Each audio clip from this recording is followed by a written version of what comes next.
So we have now demonstrated that the ring of integers is an integral domain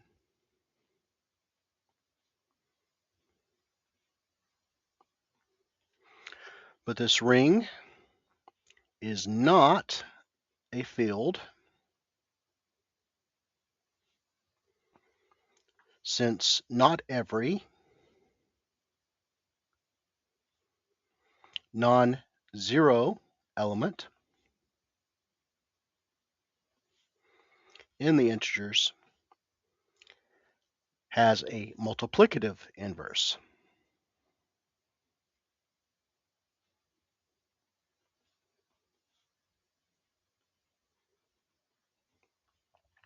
In fact, the only non-zero element in the integers that has a multiplicative inverse is the multiplicative identity, which is its own inverse. However, there is a added benefit of not having any zero divisors, and that is that the left and right cancellation laws for multiplication hold. But first, we need some basic facts about the additive inverses of elements in a ring. So as a theorem, let R together with addition and multiplication be a ring, and let A and B be elements in that ring. Then the additive inverse of a sum, A plus B, is the sum of the additive inverses, the additive inverse of A plus the additive inverse of B. And the additive inverse of a product, A times B, is the same as the product of the additive inverse of A times B, which in turn is the same, or is the same, as the product of A times the additive inverse of B. So proof. First statement. The sum, A plus B, plus the quantity, the sum of the additive inverse of A plus the additive inverse of B, can be regrouped so that we have A plus the additive inverse of A plus B plus the additive inverse of B, which is 0 plus 0, which is 0. And in reverse order, we have the quantity, the additive inverse of A plus the additive inverse of B, plus the sum, A plus B. And this can be regrouped so that we have the additive inverse of A plus the additive inverse of B plus B, which is 0 plus 0, which is 0. And hence, the additive inverse of the sum, A plus B, which by definition is the element that we add to the sum A plus B to get 0. This is the sum of the additive inverse of A plus the additive inverse of B. So second statement, A times B plus the product of the additive inverse of A times B is the quantity, A plus the additive inverse of A times B, which is 0 times B, which is 0. And in reverse order, the product of the additive inverse of A with B plus A times B is the quantity, the additive inverse of A plus A times B, which is 0 times B, which is 0. And hence, the additive inverse of the product, A times B, is the same as the product of the additive inverse of A times B. And A times B plus the product, A times the additive inverse of B, is the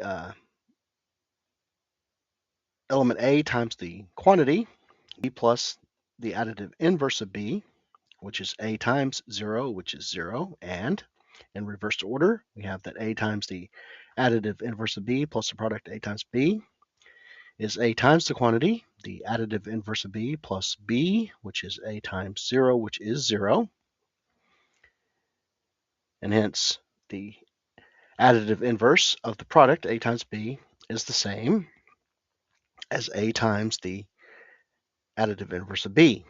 And therefore, we have that the additive inverse of the product, A times B, is the same as the product of the additive inverse of A times B, and is the same as the product of A times the additive inverse of B. So now, as a corollary, we can show that the left and right cancellation laws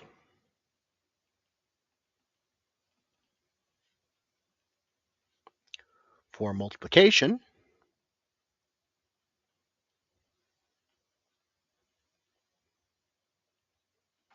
hold in the integers.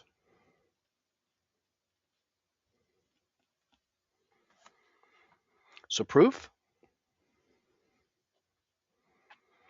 let the equivalence class of the ordered pair AB, the equivalence class of the ordered pair CD, and the equivalence class of the ordered pair EF all be integers, where the equivalence class of the ordered pair AB is not the additive identity. Suppose that we have the product of the equivalence class of the ordered pair AB times the equivalence class of the ordered pair CD is equal to the equivalence class of the ordered pair AB times the equivalence class of the ordered pair EF. And so we're multiplying two different elements on the left by the same element, which is non-zero. And so we can add the additive inverse of the product on the right-hand side of the equation to both sides of the equation. And so we have the equivalence class of the ordered pair AB times the equivalence class of the ordered pair CD plus, and we will represent the product, the additive inverse of this product as the product of the ordered pair, the equivalence class of the ordered pair AB times the additive inverse of the equivalence class of the ordered pair EF.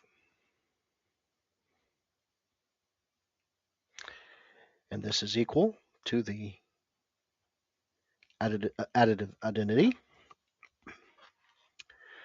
And so we have the equivalence class of the ordered pair AB times the quantity, the equivalence class of the ordered pair CD, plus the additive inverse of the equivalence class of the ordered pair EF is equal to the additive identity. Now, since the equivalence class of the ordered pair AB is not the additive identity and the integers has no zero divisors,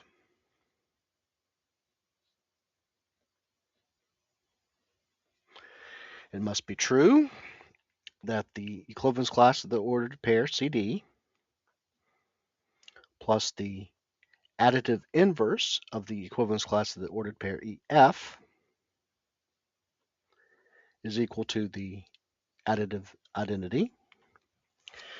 And so we can add the additive identity of, correction, the additive inverse of the additive inverse of the equivalence class of the ordered pair EF to both sides. The additive inverse of the additive inverse of an element is the original element.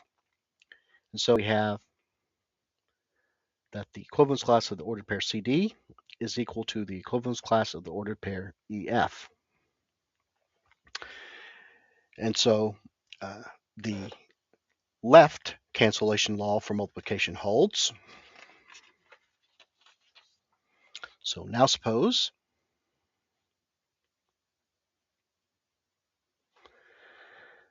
that the equivalence class of the ordered pair CD times the equivalence class of the ordered pair AB is equal to the equivalence class of the ordered pair EF times the equivalence class of the ordered pair AB. And so we're multiplying two different elements by the same element on the right, and that element on the right is non-zero. As with the previous case, we can add the additive inverse of the product on the right-hand side of the equation to both sides of the equation.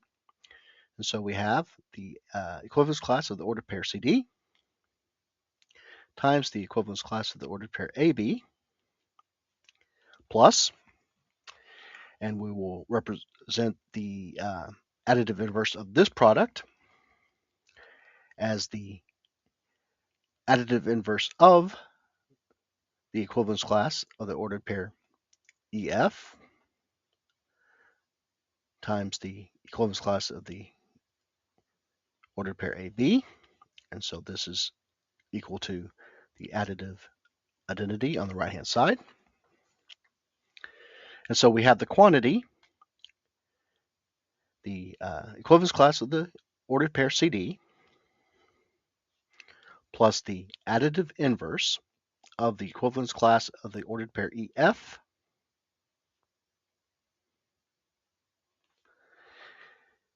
times the equivalence class of the ordered pair AB is equal to the additive identity. And so since the equivalence class of the ordered pair AB is not the additive identity and the integers has no zero divisors,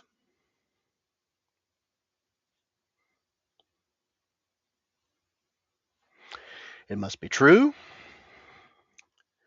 that the equivalence class of the ordered pair CD plus the additive identity of the equivalence class of the ordered pair EF is equal to the additive identity. And so as before, we have that the equivalence class of the ordered pair CD is equal to the equivalence class of the ordered pair EF. And so the right cancellation law for multiplication holds. Okay, so new definition. Let R and S be rings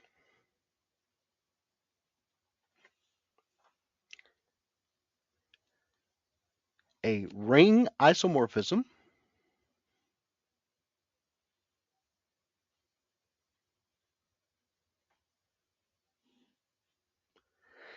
is a bijective function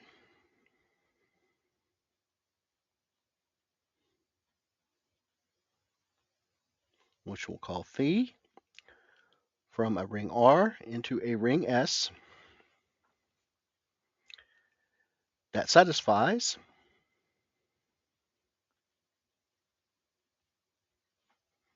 the following properties.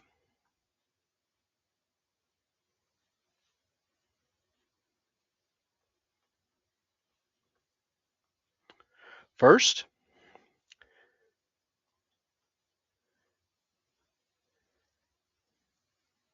phi of A plus B, where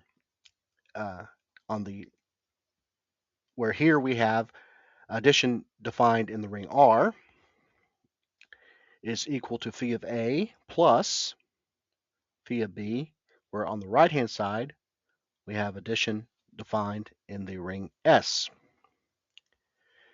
And phi of the product A times B, where here multiplication is defined in the ring R, is equal to phi of A times phi of B, where on the right-hand side, multiplication is defined in the ring S. Now, if there exists a ring isomorphism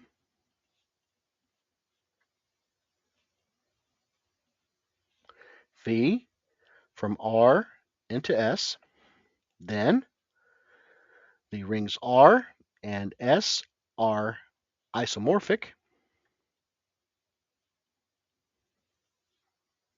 and this is denoted this way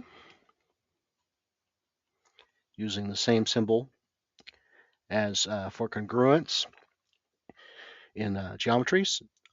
This is red. R is isomorphic to S.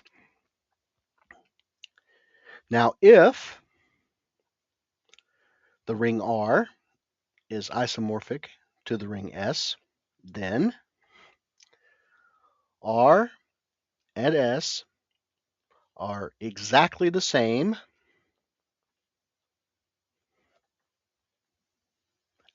algebraic object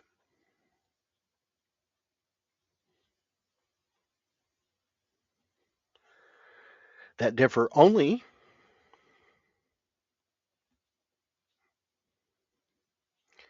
in the symbols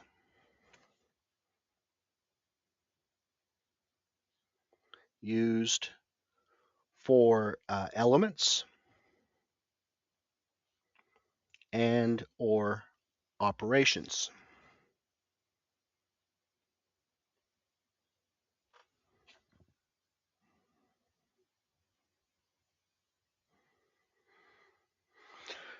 So what we would like to do is to reclaim the set that we normally think of as the set of integers.